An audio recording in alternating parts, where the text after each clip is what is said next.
There it is. Tonight, we're going to colonize space. It's not going to the moon, and it's not going to be Mars. You're going all the way to Titan with the MythWits, the show dedicated to all things geek pop culture, drenched in absurdity and coated with sarcasm. Every week we bring you news and interviews from the Geekiverse. We do our damnedest to be funny, but there are no guarantees. Tonight, I'm sorry, man, I messed up my own intro. I'm your host, Peter Bryant, and joining me this week is Mike Kafis. Heyo! Jack Ballard. Hello. Amanda R. Hendrix, or Dr. Amanda R. Hendrix, and Hi. Charles Wohlforth.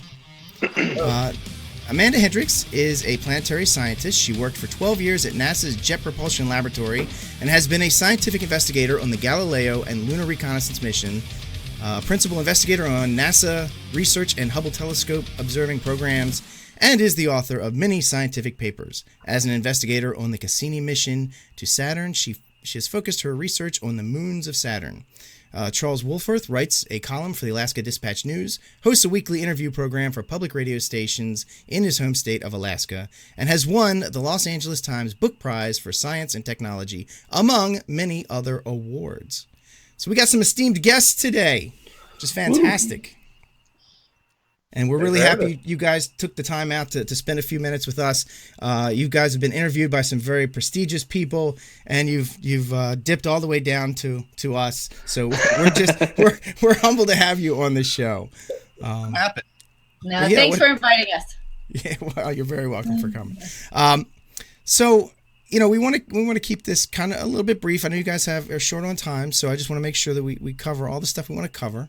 The first thing, though, of note, the most important thing is what we're talking about. Beyond Earth: Our Path to a New Home in the Planets. It's a book by our guests. You can find it on Amazon and Kindle, and I found out recently on Audacity.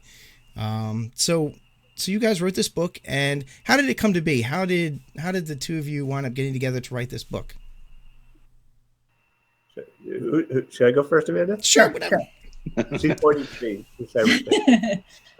Well, I mean, Amanda was super qualified to write this book because she spent all this time studying Titan and moons of Saturn and the moon, the Earth's moon, and I'm a science writer, and so we got put together as a team, her with the knowledge and me with the words, and turned out we hit it off pretty well. You know, we both had a similar sense of humor and a lot of curiosity, and we started developing this proposal.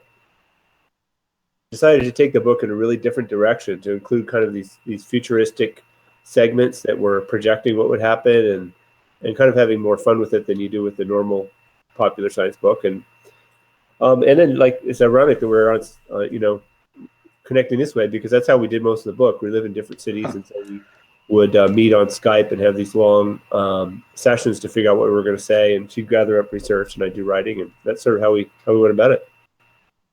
Wow, that's cool. It's cool. But we knew that we wanted to write this book about space colonization, and initially we didn't know where we wanted to take it, but we decided early on that we weren't going to go in the sci-fi direction. We wanted to keep it realistic, and so that's actually why we ended up going with the present and future sections of the book, is because we really wanted to talk about, realistically what's happening today in all sorts of different areas, medical research and propulsion research and so forth, and then project it into the future to say, well, what is a realistic estimate of what could happen in the future? All right, yeah, and that leads me to, I was reading one of the, doing a little bit of research, and I was reading one of the quotes, and I think it came off the page for the book, I think off of your publisher, and one of the quotes was, Beyond Earth does not offer another wide-eyed technological fantasy. Instead, it is grounded not only in the human capacity for invention and the appeal of adventure, but also in the bureaucratic, political, and scientific realities that present obstacles to space travel, realities that have hampered NASA's efforts ever since the Challenger disaster. So, what did you do to be realistic and focusing on the bureaucratic, political, and scientific realities? What about it goes down that lane? Well, I think we came at it from the point of view that as you said, we really didn't. There've been a lot of cheerleading books that just say, "Wouldn't this be cool?" And they're not really based in what's possible. So we really, I'm a journalist, and I'm not really into that. And Amanda's a serious scientist, and we really weren't interested in being just fantasy writers, right? We really wanted to figure out what was real, and as we got into it, we found out that there's some really big barriers to colonizing Mars and the moon that made us feel like that was not such a great idea. And Amanda's idea of Titan actually started to make a lot of sense. So just we went about doing it just the same way that I always do journalistic projects from my point of view, which is sort of digging in and trying to get the facts. And then we went and looked at past examples of colonies, and why they had gone, why they'd taken place, And then from Amanda's point of view, really important for her credibility to as a scientist to be able to write stuff that was going to hold up and be based in fact. So gave us maybe a different point of view than some folks who've come to it, but it seems like it worked out because we ended up kind of with a hopeful message, but I think maybe also one that's a bit more grounded. Okay. All right. Yeah. That's cool. Now, when we're talking about the political portion of it, does the book go into what it would take to convince government agencies and politicians and stuff to buy in? Because it's really where we got to go. If we're going to get there, that's great that we have this dream to do it and all, but there's going to have to be some kind of governmental support. I don't know. Maybe Elon Musk is making all that moot, but is there things that we can do or things that need to be done to get government buy-in to help out with this? I'll start on this one, and when we talk about the political aspects in the book, it's because NASA, who has run all of the U.S. space programs so far, is run by politics, basically, because all of their funding comes, with the stamp of approval from Congress. So, and it's kind of too bad. It's kind of a hindrance because I think probably everybody in the country would like NASA to have some more money, but it's all just politics, right? There's so many neat places to go and neat things to do, but a small budget. And of course, there's challenges too to allocating the U.S. national budget because there's lots of important things to do here on Earth. But there's a lot of things to do in space too, and so it's not really NASA's fault that they haven't done anything. It's just the way that the whole system works with allocating the budgets.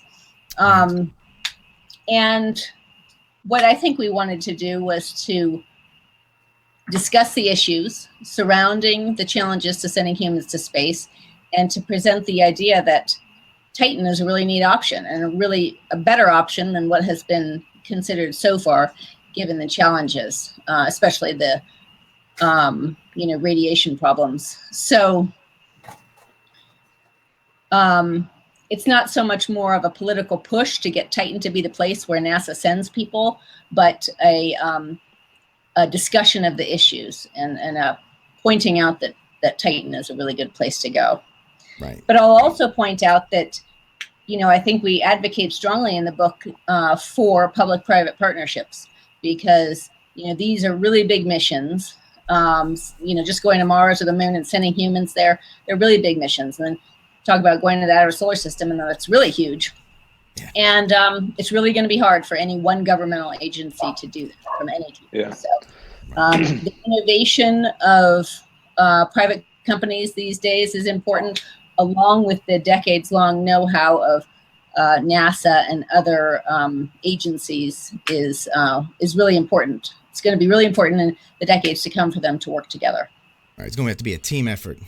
Yeah. It's going to have to be an international project, I would imagine, too. It can't be something that we would just undertake ourselves. We would have to get everybody on board, right? Yeah. Absolutely, because it really is big and expensive, and we have experience with that already. A lot of missions these days to other planets, unmanned missions are international because they're big and complicated and expensive, and it works really well. We've shown that already, that it really works. So, and everybody benefits. Right. It helps everybody. So, we should all pitch in. All right, so there's one of the aspects of this is obviously we have to spend more. We're not going to go anywhere with spending the amount we are now. And another aspect is to set some far out goals. That goals that are way in the future, and start picking off the problems to get there. Because which is really hard for our government to do, to set a goal that goes across different administrations, but that's what's going to be necessary. And that's one of the things about a Titan goal is it's really, really hard. It's really, really far away. And as soon as you start thinking about that, you have to think, well, we're going to need better propulsion systems. We're going to need better way to handle radiation. These are the problems. And then you start investing in them. But without a long-term, some really inspiring goal, you kind of never get started. Right. All right. So let's talk a little bit about, going to Titan and actually the meat and potatoes of actually doing this. So I want to start out with, just for our audience, a couple fun facts about Titan, so we don't have to hit them later. So we have Titan is Saturn's largest moon. Has a minimum distance from Earth is 746 million miles. Make that billion. What's that? Is that million or billion? Million. 746 million. It's 9 AU from the sun. It has a surface gravity of 0.138 G, slightly less than the moon. So you see people hopping around. The only moon to have a dense atmosphere. The only moon to have a dense atmosphere in the whole solar system. It's the only object in space other than Earth where clear evidence of stable bodies of surface liquid has been found. And I know we're going to have to talk about that because that's going to be an important part of how we're going to do it and why it's viable. And then the surface temperature. Now this is going to be a little bit of a barrier. Negative 180 degrees centigrade. Well, for all you Americans out there, that's negative 290 Fahrenheit. And it's only this warm because of the methane clouds that it has, the greenhouse gases. And we talked a lot about greenhouse gas a couple episodes ago. Only receives 1% sunlight that the Earth does, and the clouds, those methane clouds, reduce it to 0.1. So it's going to be really dark all the time. And there are lakes of hydrocarbons. So those are just some fun facts for our audience. Let me clarify, Peter. It's not really dark, I have to say.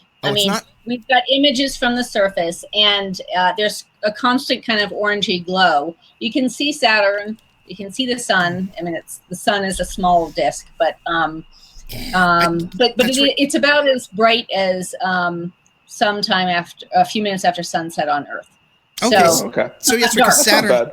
I wasn't even thinking about that. That you're right, because Saturn would be giving it some juice, right? Because Saturn's kind of a bright planet. Well, not that much. But you can see it in the sky there. I mean, that would be awesome. Yeah. Right. That's a benefit. About all those facts you just read about how cold it is and all that stuff that's all true, and yet it is also the most habitable place off of the Earth that we know of. I know, right? So it's funny when people talk about, now, there's this science fiction-y concept that we're going to terraform places. We're going to go to Mars. We're going to terraform it. It's going to be blue skies, and it's just like, we can't even terraform Earth. We're having a hard time with that. So terraforming something, 700 and 750 miles from here, that's starting out worse than anywhere on the planet. Terraforming is probably not the first thing you want to think about. Yeah, I think it'd take we could get a really nice biosphere and atmosphere on Mars. It would just take massive investment, which would continue for 100,000 years. Right. So we could do it, but of course, then the sun would just blow it off as fast as we were putting it on. So that's the problem, Yeah. Well, now the new thing is people are talking about making a magnetosphere for Mars. Nice. We're just going to make a magnetosphere. So not only do you make an atmosphere, but then you make a magnetosphere to shield it. Let's get right Mars, on that. It's a fixer-upper. It's the planet that, it needs a little work, but it's not bad. It's. Hey, most Americans would say, just launch some atomic bombs at it. That'll fix everything.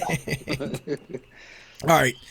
So how do we know? So guys, how do we know all this stuff about Saturn? How do we get all this great information about this Cassini! body? Way out, Cassini. Okay. so tell us a little bit about Cassini. Okay, Cassini's it's the best spacecraft mission in history, and I'm a little bit biased because I've been working on it for the last, dozen or more years. But probably actually going on 20 years. But anyway, it's been in orbit at Saturn since 2004. And it's actually winding down. The mission is going to end in September of this year. So it's a little bit bittersweet, but it's been totally awesome. And we've learned so much about the planet itself and the rings and the magnetospheric environment and all the moons and Titan, especially. Part of the mission, I mean, it's really called Cassini-Huygens because the Huygens probe was a big part of the mission. And that was a probe that was released and entered Titan's atmosphere and went down to the surface and told us a lot of what we know about Titan now, about the conditions in the atmosphere and the winds and the chemical makeup and temperature. And, it gave us a really iconic image of the surface of Titan and told us what the surface environment was like. So we actually didn't know, is it going to be all ocean on the surface? Is it going to be liquid? Does this thing need to be made to be able to float, or is it going to land on solid surface? Right. So it turns out it landed on solid surface, but just by doing that, we learned a lot. Right. And we couldn't see it because of the haze, right? Because of the thick atmosphere that it does have. Yeah, the atmosphere is thick and opaque to visible light, so we can't see through it with our eyes. But we can. Tell us about that cool thing you did, Amanda, where you looked and got the reflection off the surface of the lake. Yeah. So to see through the atmosphere, we need radar wavelengths, or longer visible or infrared wavelengths. And it was predicted there could be an ocean covering the whole surface. We knew from the Huygens probe that there wasn't an ocean covering the whole surface, but still we knew, and a lot of the people who had worked at the theory figured out there ought to be liquid methane and ethane on the surface because of the temperature. It should be stable there. And then radar maps of the surface showed that there were these areas that looked quite smooth and a lot like lakes on Earth, like with the shorelines and and everybody thought, well, they sure look a lot like lakes and they ought to be there, but we need the smoking gun. And the smoking gun came when the VIMS instrument, which is the infrared instrument, was able to look through the atmosphere at exactly the right angle, considering where the sun was, and measure the glint off of liquid that you would only get if it was liquid. And it was sun shining off the liquid. So that was the smoking gun. We actually then knew that it was for sure liquid there in those lake-looking things at the poles. Right. So a lot of what I've been reading is the biggest barrier seems to be this radiation, this gosh darn radiation, the cosmic rays and the and solar radiation and such. And then, like, if you were to go to Jupiter gives off a lot of radiation, but apparently Saturn doesn't give off nearly as much radiation as Jupiter does. So tell me about, why that is such a concern and why Titan is a good target for this. Well, I'll chime in first, and then I'm sure Charles has some stuff to say too. But there's, the radiation from the sun that is, and that normally comes up during solar storms, and it's predictable and harmful, yes, but it's predictable. And so we hear about having little safe haven areas inside a spacecraft or being built on Mars so that astronauts in those places can go off and hide when they know that the solar storm is coming. But even more dangerous, because it's more energetic and heavier ions, is the galactic cosmic radiation. And this is coming from all directions, from outside the solar system, and it's just sort of always coming in. It's not predictable, it's not in a storm, and it's much more damaging to the human body. And we don't get affected by it here on Earth because of our nice thick atmosphere, and it's got a lot of water in the atmosphere, so that absorbs a lot of the GCRs. So that's the number one reason why we like Titan the most, is it's the only place in the solar system you can go with a solid surface that has a nice thick atmosphere. So you don't have to go somewhere and live underground. We don't want to go live underground somewhere. We want to be able to walk. Venus, where you cook. Right. Or you can't go to Venus. Yeah. No. You can't go to Venus. But anyway, go ahead, Charles. I know. Well, I was just going to say that the new research on this is really increasing the level of concern about it, because not only does it have a high incidence of causing cancer, but there's also new research that shows that it could actually damage the brain.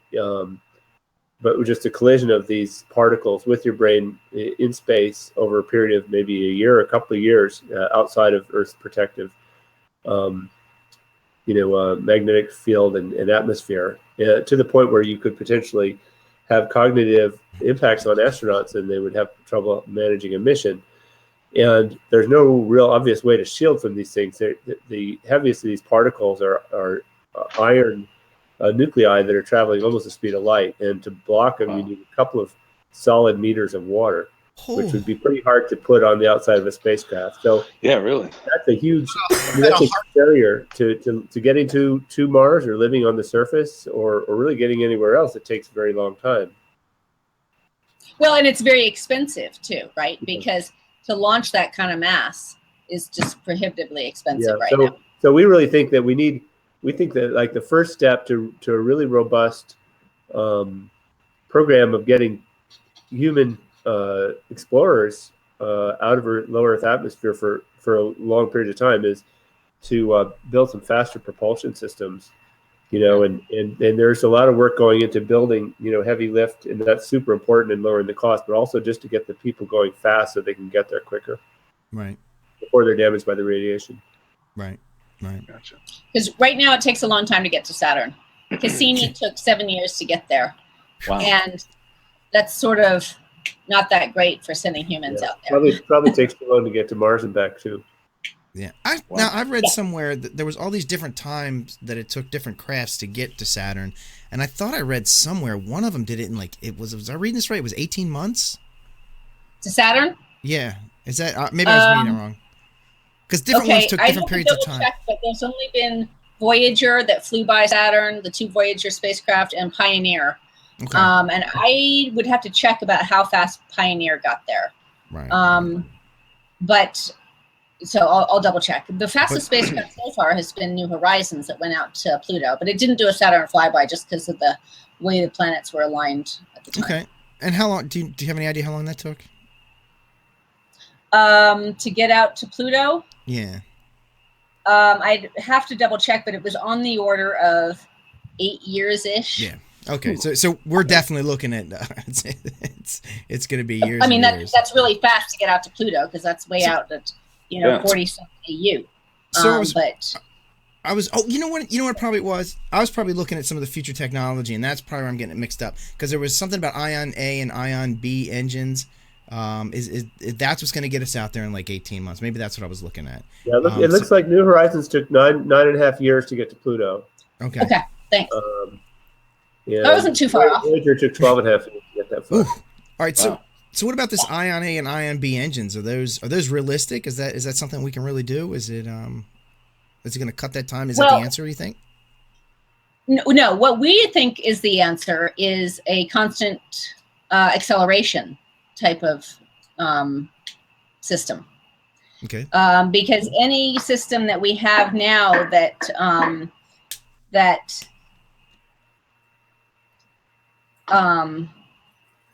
just gives you a little burst of velocity isn't enough. And that's what we have right now with our chemical propulsion. Right. So if you have, and we do have ion engines now that are operating on some spacecraft, they get going really slowly.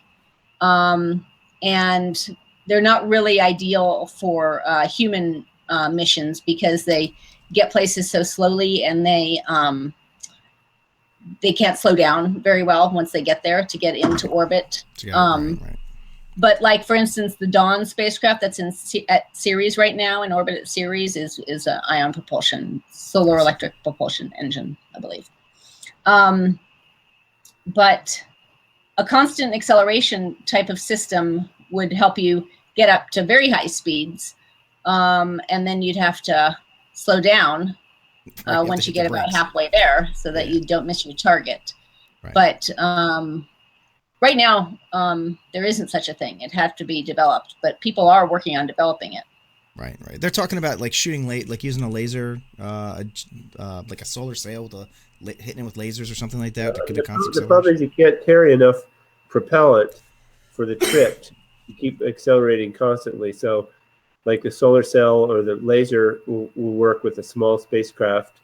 For something that's going to be large enough to carry people, there's going to have to be some new technology invented. Right. So, we talked to a guy at NASA who was trying to design an idea that would use that pick up propellant from space, like virtual particles that are popping into existence, and use those as a propellant. Because that's the problem. If you can't carry enough mass to shoot it out the back of your rocket to have, to keep going, it's just too much. And that's sort of a basic physics challenge. Yeah. Just need the Epstein drive from The Expanse.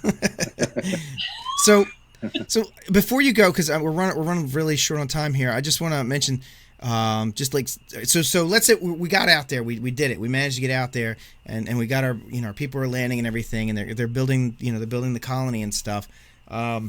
So to stay, I imagine to stay warm, there's plenty of methane to burn, right? I mean, they got plenty of fuel, never going to run out of that. There's lots of fuel options out there. There's water. There's plenty of water. It's frozen.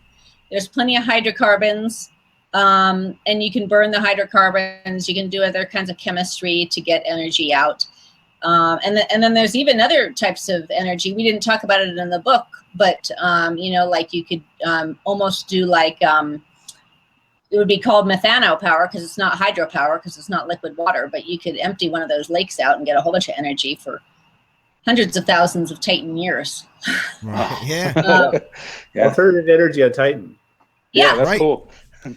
Or you've got that nice thick atmosphere that's windy, at least at some altitude, so you could do some wind power generation. So there's a lot of options there. Way more options, I think, than on any other possible, colony location in the solar system. Yeah, because from what I'm reading, the hydrocarbons and the chemicals that are readily available for you. You've got everything to make your atmosphere, so you don't have to worry about atmosphere. You got plenty of oxygen, you've got plenty of nitrogen, you've got tons of carbon. You have and something else I was reading, and I didn't realize this, but the nitrates. You have all the stuff for fertilizer, so you've got plenty. You can grow stuff there. Yeah, so, you really do.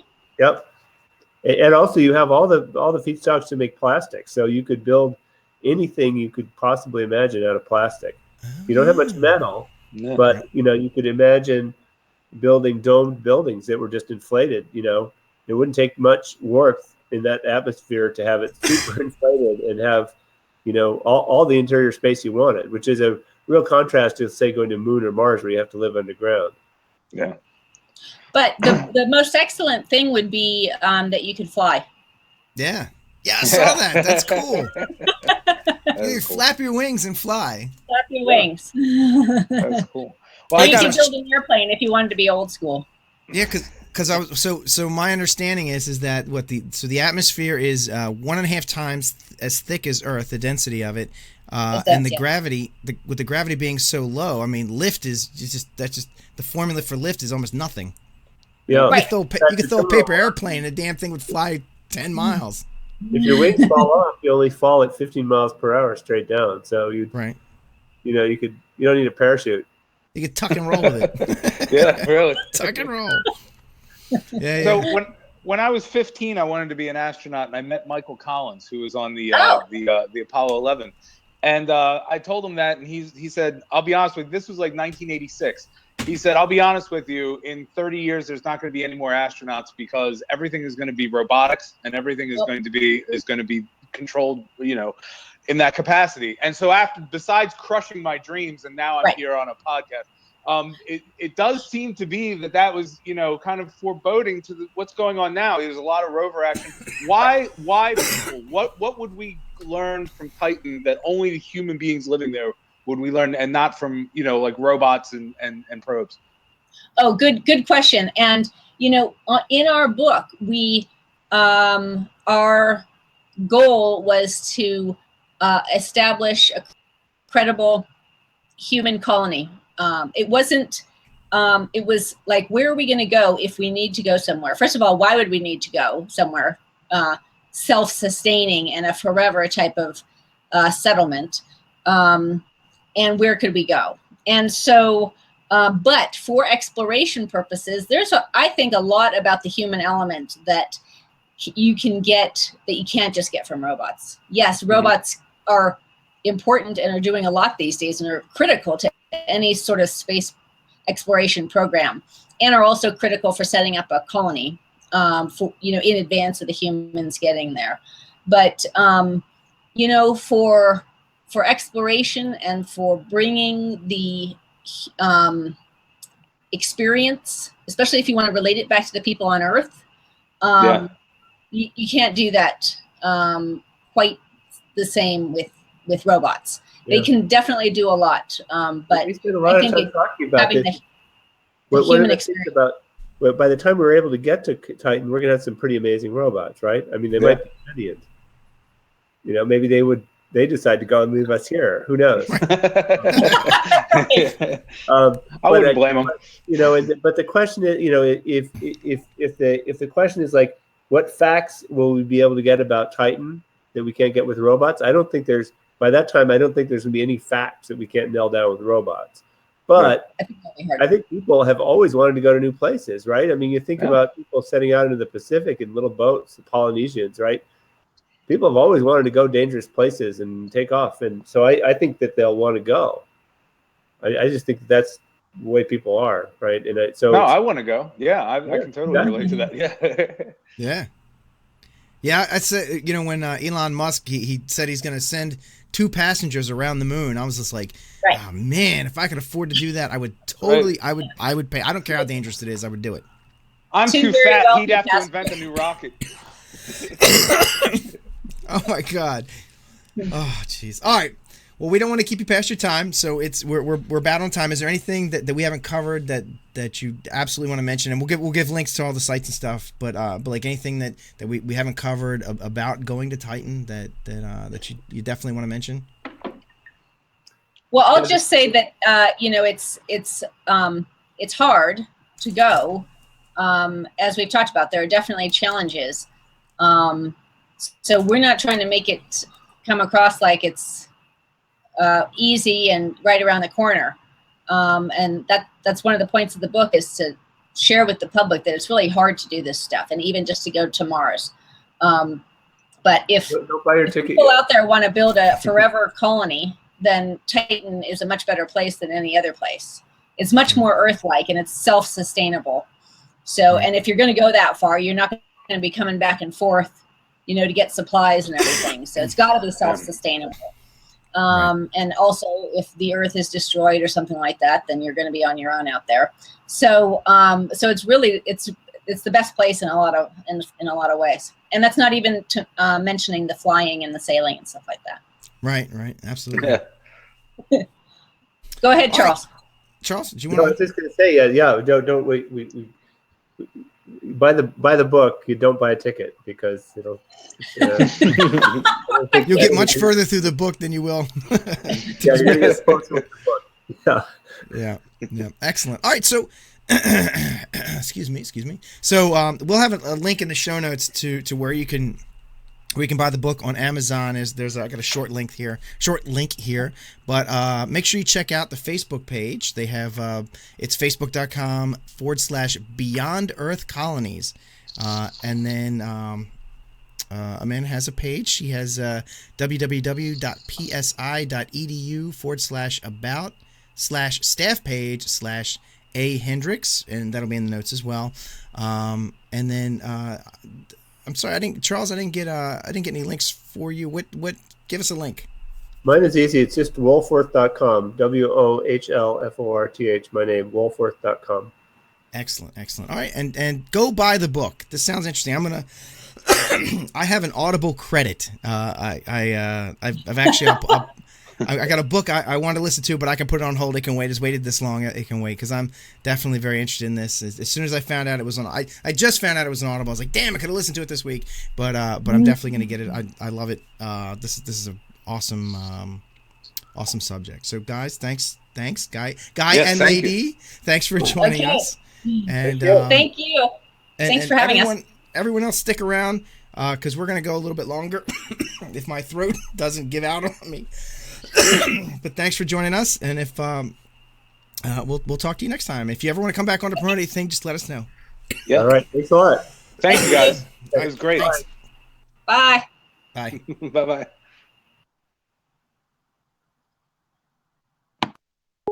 All right, fantastic, good interview. That's Hold on 1 second. Jeez, a lot of coffee. Sorry, I got a lot of coffee going on here.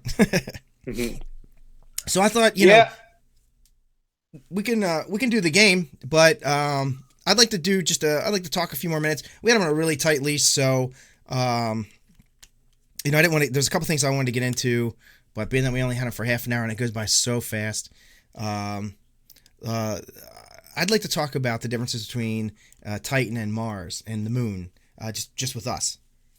Okay. Yeah. Because we're all well versed, we're all sciencey people. We're all very astrological.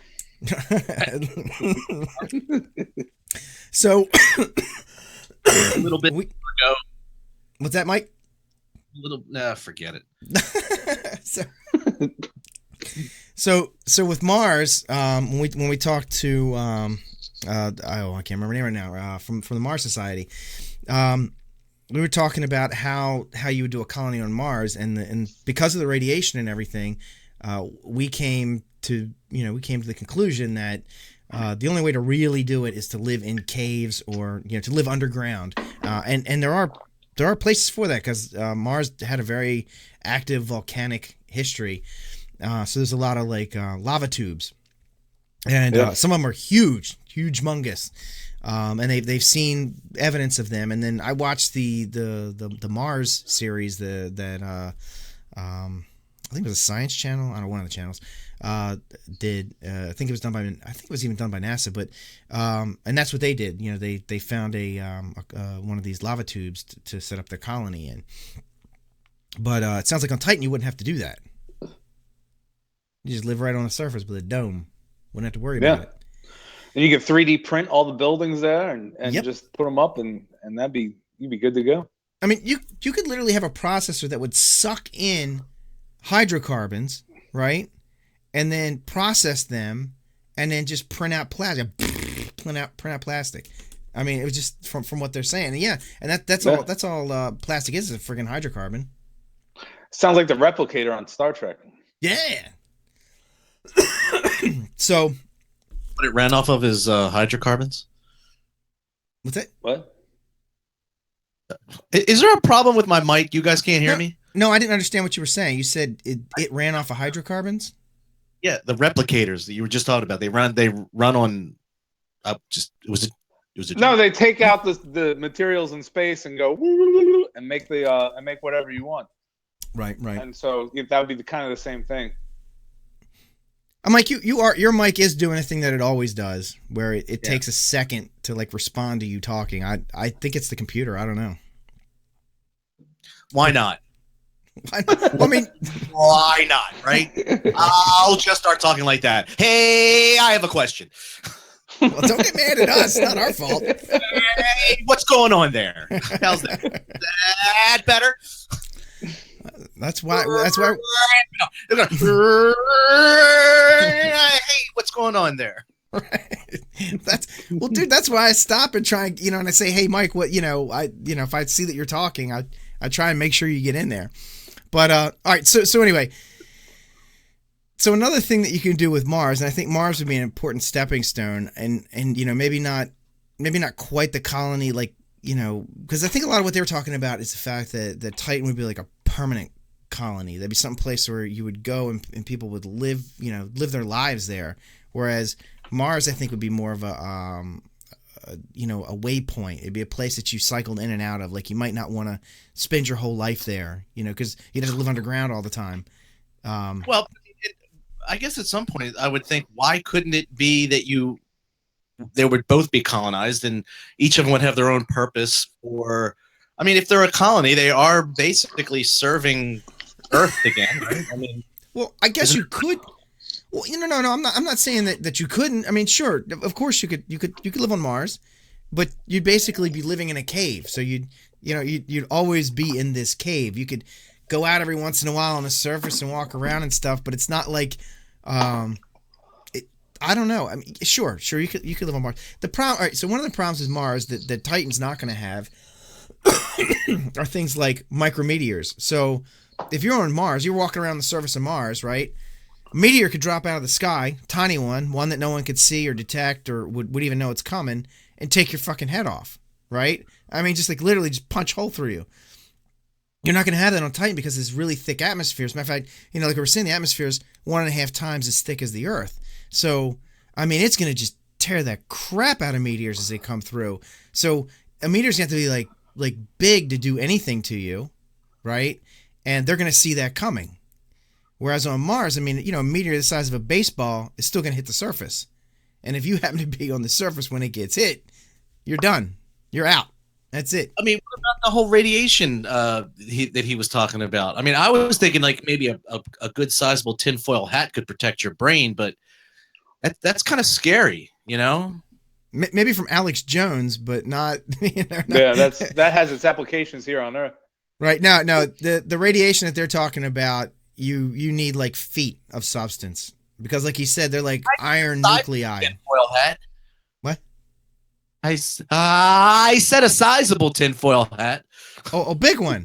Yeah, like a 10-gallon, you know. So, yeah, 10-gallon tinfoil hat. Yeah, I got my 10-gallon tinfoil hat on. Yeah, I don't know. But another thing you could do with Mars, like I was saying, making it like a waypoint, is that you could, because we talked to Nicole Gallucci, and I think we talked to Pam about this. Pamela Gay, about, you know, space elevator, because we talked about, you know, hey, how likely is it to have a space elevator off of Earth? And they had said that, you know, that's kind of like, that's almost science fiction. Like, it's almost not even going to be possible because the material we need still needs to be like 100 times stronger than carbon nanotubes, right? Which is the strongest thing we think of, and we can't even grow long carbon nanotubes. So there's that, and then and remember, she said the biggest barrier to having a space elevator is the fact that we have all this shit floating around Earth, all this crap out there, and like if you tried to put an elevator up there, there's nowhere to stick it without it getting fucking beamed with something. So there's so much junk in orbit around us now. Yeah, that's a big concern for future missions too. Just getting into Earth atmosphere, into Earth orbit is a hazard to navigation. I think the way I look at this whole Titan thing is, you know, you read the historical manuscripts and it's like, oh, 200 years ago they were talking about colonizing, you know, Antarctica, where they were talking about these missions, and then it took them, you know, 150 years to do it. And I think that's the kind of time frame we're looking at this. I don't think this is going to happen in any of our lifetimes. I think your grandkids are going to be seeing the birth of it. So it's really fun to talk about, but I think, you know, of anything, there's so much, well, this needs to be invented, but this needs to happen. And as we've seen in our lifetime too, you know, we've been working on these projects, and then stuff like the internet pops up, you know, and totally just kind of sidetracks everything and changes everything. So we don't even know what we need to invent yet, really, to get there. And so it's fun to talk about, and it's fascinating, and I could talk about it all day, but I don't think any of this is going to come to any kind of fertility in our lifetimes or our children's lifetimes, or even their children's lifetimes. I think this is, we're looking at, you know, we're like four guys in ancient Greece saying, hey, do you think one day they'll walk on the moon? You know what I mean? And it's like, you know, yeah. Yep. I agree. So, hey, how about we have a solar system quiz? All right, you want to do that? All right. So Mike, that's fine. I'll turn it over to you. Let me go to the game here. That's fine. This is a quiz, your typical quizzy. What are we gonna call this? We don't have a name for this, do we? I don't know. It could be a some sort of a geek. What is that called? Bet the Geek. No, I'm not a Bet the Geek. No, it can't be a Cube of Death. I don't know. All right, so I'm just gonna go back to the main screen. Mike made up. That's we gotta have one that's just called some shit Mike made up. All right, so there's not going to be any graphic for this. Actually, what I'll do is I'll just revert back to the old 187 logo. So that's fine. All right, so Mike, take it away. All right, this is gonna be. We're just doing a very simple quiz. We're not going all out on the pump and circumstance. Pump and circumstance. So anyway, I have some questions here, and we're going to alternate between you two, and the last two will be over-unders. So one of you will pick the number first, and the other one can either pick an over, okay, on basically guessing a number. All right, so basically, let's start with Jack. Jack, Yes, sir. Number one. Your question is, how many planets in our solar system have rings? Yeah. Now, I mean, you could just take a guess, but I would appreciate the number and the names of the planets. Oh, sure. I would say the first one that has a ring from the sun out would be Jupiter. Has a tiny little baby ring, and then Saturn, of course, has a ring. Neptune has a ring, and Uranus has a ring, and also the planet Uranus has a ring. Yes. Well, okay. And so you know what? Yeah. And sometimes my ass is considered as huge as a planet, but we will say that, we should try and colonize that bad boy. Oh, I think it's already colonized. You think radiation's bad? You should see the methane coming out of that thing. Seas of it. Lots of fuel there, buddy. Woo! Christ, we can make a plastic house out of that shit. You are correct, sir. Very good. Peter. Yes, sir. Which planet in our solar system has the longest solar day? Longest solar day. Which planet is the longest solar day? I'm gonna say Mercury because it's basically tidally locked with the sun. It's not completely tidally locked, but it's pretty close. Gosh, ding ding! You are correct, sir. With a one solar day of 4,222.6 hours. Jesus. Woo. Calculate that Mercurian year, will you? Yeah, that's what happens when you're that close to the gravity well. Yep. All right, very good. Each of you with a point. We know science stuff. Yeah. I'm surprised. All right, so Jack, your next question is the planet with the shortest solar day. Well, using the same logic that Pete just showed here, I'm going to go with is Pluto a planet? Are we calling Pluto a planet? No.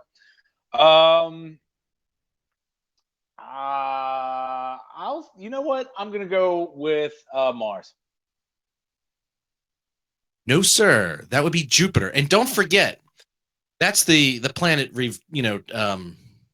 revolving. Yeah, I got you. Yeah, itself. But Jupiter's yeah, so no, that would be ball of gas. Is it even rotating? Oh yeah, that motherfucker is flying.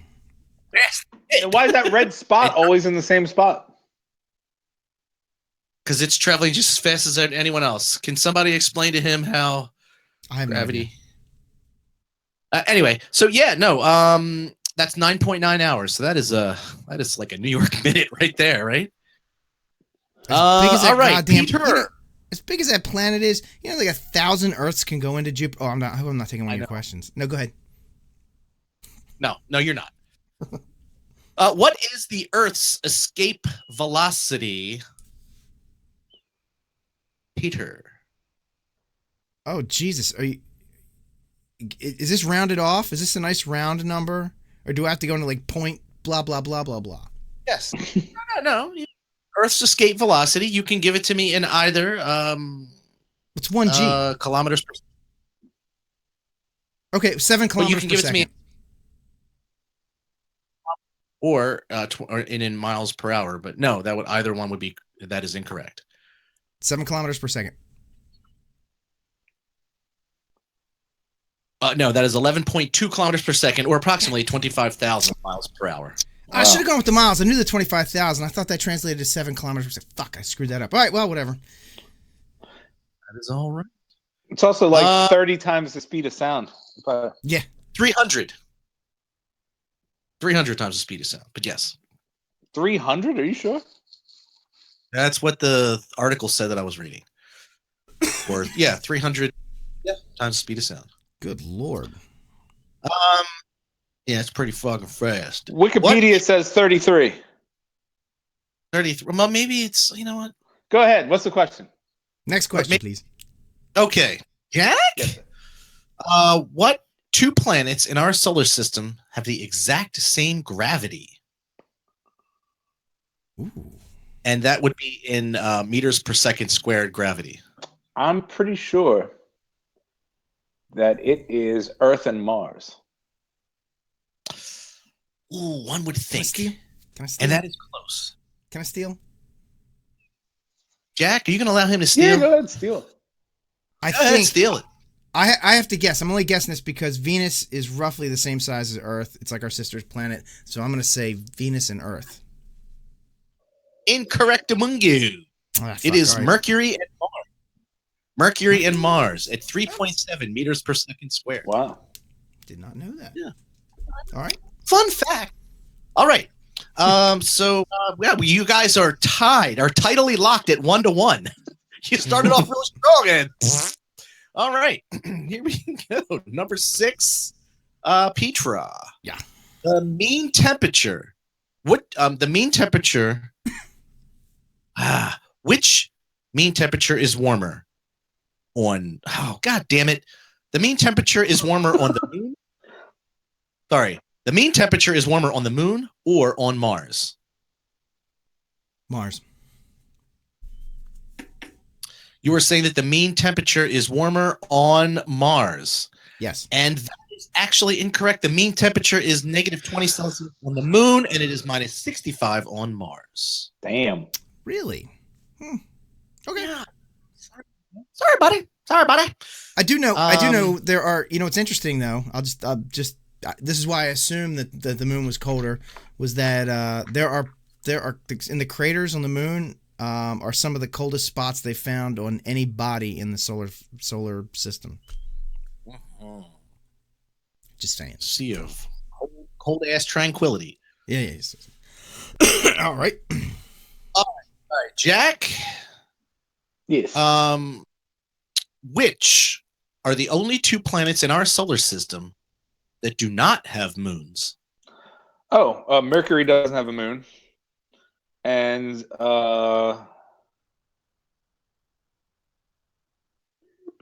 I guess Venus doesn't have a moon either, does it? That is correct. That one I knew. All right, that Jack. one. You are up at the end of 7 questions, and there are 2 more left. You have 2 points. Peter has 1 point. And now, Peter, your next question, you will have your first guess, and basically Jack will just basically choose an over-under, and whoever's closer will get. Wait a minute. Point. He got 4 questions, and I got 3. Right, and there's this one, and then the next one. And you tried to steal one from me. Yeah. No, we should. Why is my last question different than his last question? Not your last question. These 2 questions, you both get a chance at. I know, but I didn't get 4 questions that are only mine. It's fine. It's fine. Here we go. Really? Mike, the game designer. Go ahead. I hate you. Designs games like Jay Libby. Go ahead. Did you play test this at TotalCon? You did not. Go ahead. I'm just fucking with you. Do it. All right, jackass. You want a question? Here's the question. The rotational period of Earth is not the rotational period. The orbital inclination of which planet is 0.0 in our solar system?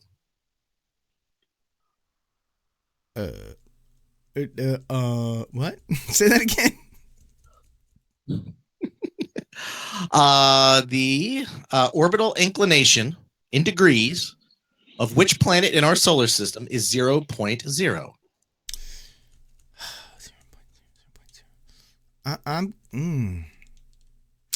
I'm gonna guess Mercury. No, Earth, fucker. Now, are you even? Are we even?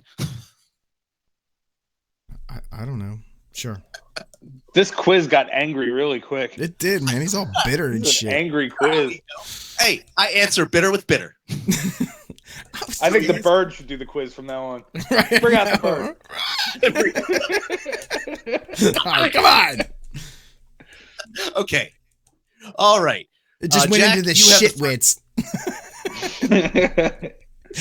You have the first guess on this one. How many planetary moons are in the solar system total?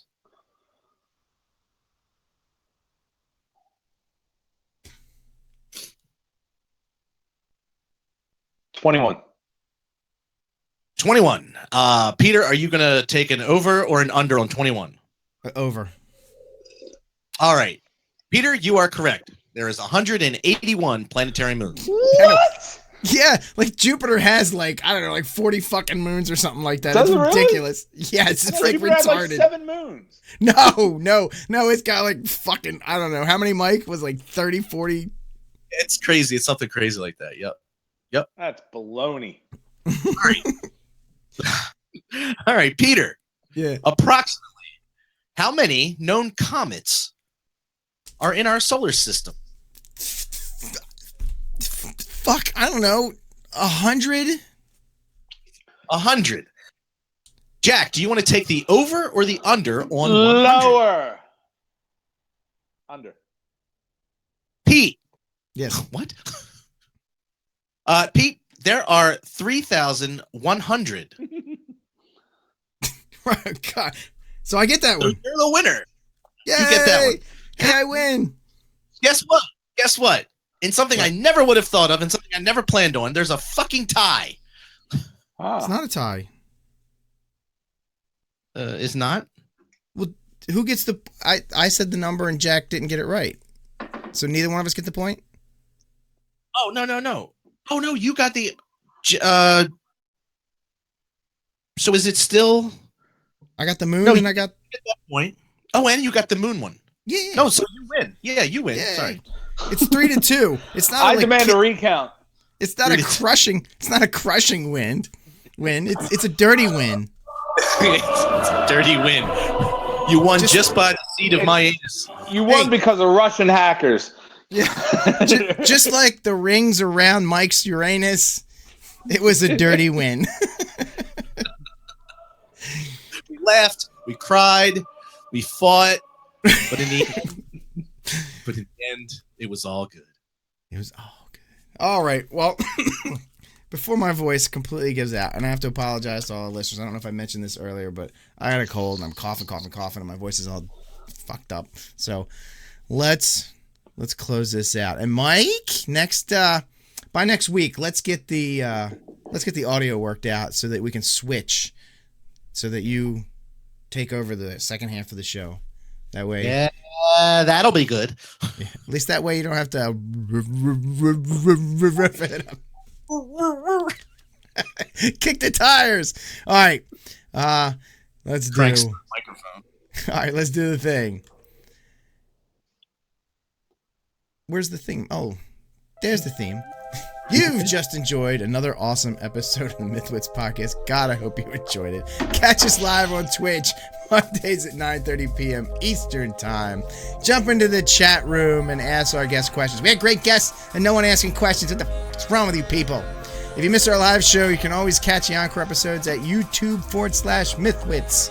It takes a day or so to process that. You know when I did the last one, they fucking dinged me on the goddamn video, and I had to go in and edit. It was a pain in the ass.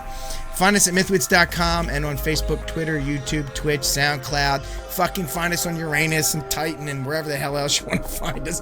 Fucking, volcanic caves on Mars. Do the like, follow, subscribe thing wherever it's appropriate. Please give us a bunch of stars and reviews on iTunes. Screenshot that. Post it on our Facebook page, and I'll send you a fucking dirty ring from Mike's Uranus. It's like kissing a piece of paper. I'll just cut a piece of his underwear out. Anyway, MythWits is part of the TSR Podcast Network. If you like us, you are bound to like the other great shows on there as well. MythWits is a Creative Commons product. Make sure to check out 27.com for more cool stuff. Thanks, everyone, for listening. Please tell your friends to tune in. And until next week, Mike. Get your ass to Titan.